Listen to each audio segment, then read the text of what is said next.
জানিয়ে দেব সর্বশেষ আপডেট বাংলা সংবাদ। শুরুতেই শিরোনাম। শুরুতেই জানাবো, পাহাড়ে পরিস্থিতি নিয়ন্ত্রণে আনার কাজ করছে সরকার, সবাইকে শান্ত থাকার আহ্বান প্রধান উপদেষ্টা ডক্টর মোহাম্মদ ইউনূসের। এদিকে দেশে নৈরাজ্য সৃষ্টির পায়তারা করছে পরাজিত আওয়ামী লীগ, মির্জা ফখরুল।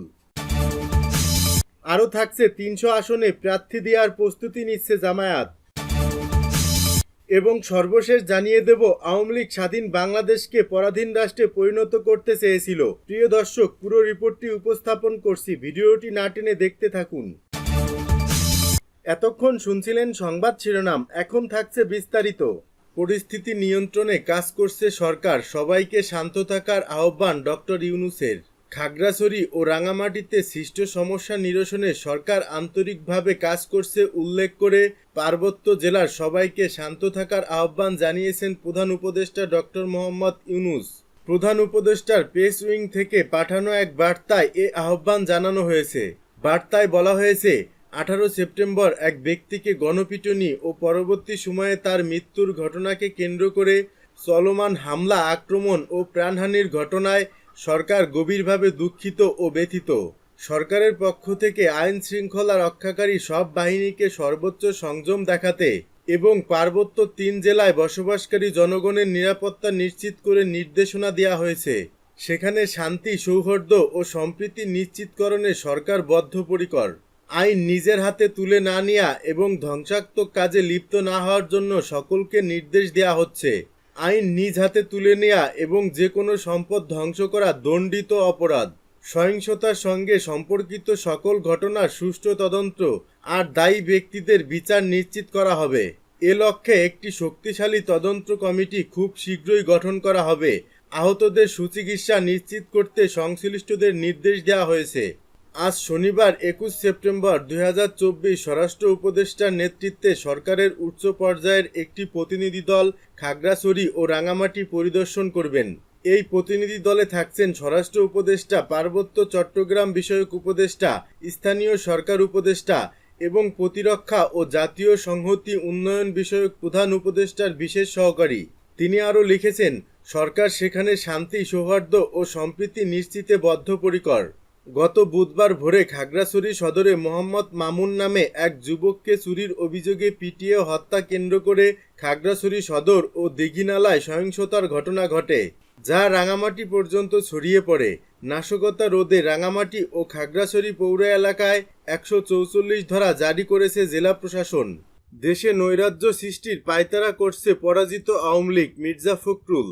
আওয়ামী ফ্যাসিস্ট সরকারের পতন হলেও দেশে এখনও নৈরাজ্য সৃষ্টিতে পরাজিত শক্তির দোসররা পায়তারায় লিপ্ত রয়েছে বলে মন্তব্য করেছেন বিএনপির মহাসচিব মির্জা ফখরুল ইসলাম আলমগীর।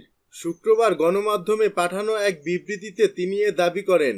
বিএনপি মহাসচিব মির্জা ফখরুল ইসলাম আলমগীর খাগড়াছড়ি ও রাঙামাটিতে দুষ্কৃতকারীদের দ্বারা সংগঠিত ব্যাপক সংঘর্ষে প্রাপ্ত তথ্যমতে 4 জন নিহত, প্রায় 70 জন গুরুতর আহত এবং দোকানপাট ও বাড়িঘরে হামলা ভাঙচুর সহ অগ্নিসংযোগের ঘটনায় গভীর উদ্বেগ প্রকাশ করে তিনি এ বিবৃতি দিয়েছেন। বিএনপি মহাসচিব বলেছেন, ছাত্র জনতার আন্দোলনে আওয়ামী ফ্যাসিস্ট সরকারের পতন হলেও দেশে এখনও নৈরাজ্য সৃষ্টির পায়তারায় লিপ্ত রয়েছে পরাজিত শক্তির দোসররা। তারা গভীর ষড়যন্ত্রে মেতে উঠেছে। ষড়যন্ত্রকারীরা ছাত্র জনতার ঐতিহাসিক বিজয়কে মেনে নিতে পারছে না বলেই বর্তমান অন্তর্বর্তী সরকারকে বেকায়দায় ফেলতে দেশব্যাপী খুন খারাপিতে মেতে উঠেছে।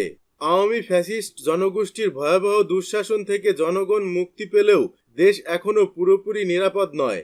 তিনি আরও বলেন, দুষ্কৃতকারীরা দেশকে অস্থিতিশীল করতে মরিয়া হয়ে উঠেছে, আর এ কারণেই জনগণের উপর হামলা চালিয়ে তাদেরকে পৈশাচিক কায়দায় হত্যাসহ গুরুতর আহত করা হচ্ছে।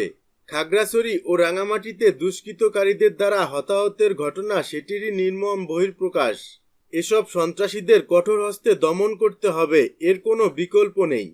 হামলা ও রক্তাক্ত পথ অনুসরণ করে ষড়যন্ত্রকারীরা যাতে ফয়দা লুটতে না পারে, সেজন্য দলমত নির্বিশেষে সবাইকে সজাগ থাকতে হবে। আর তাহলেই দেশে প্রকৃত গণতন্ত্র, সুশাসন ও মানুষের জানমালের নিরাপত্তা নিশ্চিত হবে। বিএনপি মহাসচিব বিবৃতিতে খাগড়াছড়ি ও রাঙামাটিতে জনগণের উপর হামলাকারী দুষ্কৃতকারীদের অবিলম্বে গ্রেপ্তার ও দৃষ্টান্তমূলক শাস্তির জোর আহ্বান জানান। তিনি নিহতদের বিদেহী আত্মার মাগফিরাত কামনা সহ তাদের পরিবারের সদস্যদের সমবেদনা জ্ঞাপন এবং আহতদের দ্রুত সুস্থতা কামনা করেন।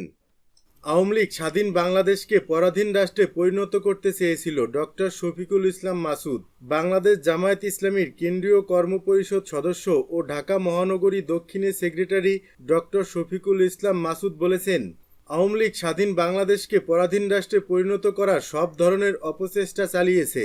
শুক্রবার রাতে রাজধানীর সূত্রাপুর দক্ষিণ থানার উদ্যোগে জুলাই আগস্ট বিপ্লবে প্রত্যাশিত বাংলাদেশ ও আমাদের করণীয় শীর্ষক আলোচনা সভায় প্রধান অতিথির বক্তব্যে তিনি এসব কথা বলেন।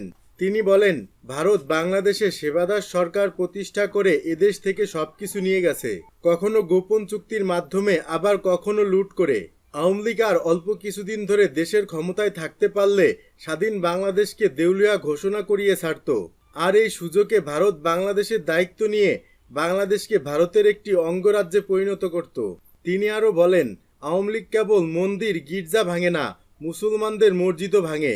মসজিদের ভেতরও আওয়ামী লীগের হাতে মানুষ নিরাপদ না। আওয়ামী লীগের 5 দালাল রুহুল আমিনকে শেখ হাসিনা বাইতুল মোকাররমের খতিব নিয়োগ দিয়েছিলেন, কিন্তু শেখ হাসিনা পালিয়ে যাওয়ার সাথে সাথে রুহুল আমিনও পালিয়ে গিয়ে গোপালগঞ্জে ঢুকে পড়ে এবং মসজিদে আর ইমামতি করতে আসেননি। পরবর্তীতে তাকে ইসলামী ফাউন্ডেশন থেকে কারণ দর্শানোর নোটিশ দেওয়া হলেও তিনি জবাব দেননি। এতে ইসলামী ফাউন্ডেশন নতুন খতিব নিয়োগ করে। নতুন খতিব নিয়োগের সাথে সাথেই আগের খতিব অব্যাহতি পেয়ে যায়। কিন্তু আওয়ামী লীগের এই দালাল রুহুল আমিন শুক্রবার গোপালগঞ্জের একদল সন্ত্রাসী নিয়ে এসে বাইতুল মোকাররমের মিম্বর দখল করে নিয়ে নিজেকে এখনও বাইতুল মোকাররমের খতিব দাবি করে। উপস্থিত মুসল্লিরা প্রতিবাদ করলে তার নির্দেশে সহযোগী সন্ত্রাসীরা মসজিদের ভেতরেই মুসল্লিদের রক্তাক্ত করে। এই ঘটনার তীব্র নিন্দা ও প্রতিবাদ জানিয়েছে ডক্টর মাসুদ। অনতিবিলম্বে কথিত ইমাম রুহুল আমিনকে ও তার সহযোগী সন্ত্রাসীদেরকে আটক করে আইনের আওতায় আনার দাবি জানান। ডক্টর মাসুদ আরও বলেন, রুহুল আমিন সাহেবের পলাতক নেত্রী খুনি হাসিনা বলে চট করে দেশে ঢুকে যাবে, তাই রুহুল আমিনও চট করে মিম্বার দখল দিতে চেয়েছে। তিনি আরও বলেন, আওয়ামী লীগ ক্ষমতায় থাকুক বা ক্ষমতার বাইরে থাকুক, তারা সমানতালে মানুষ হত্যা করে।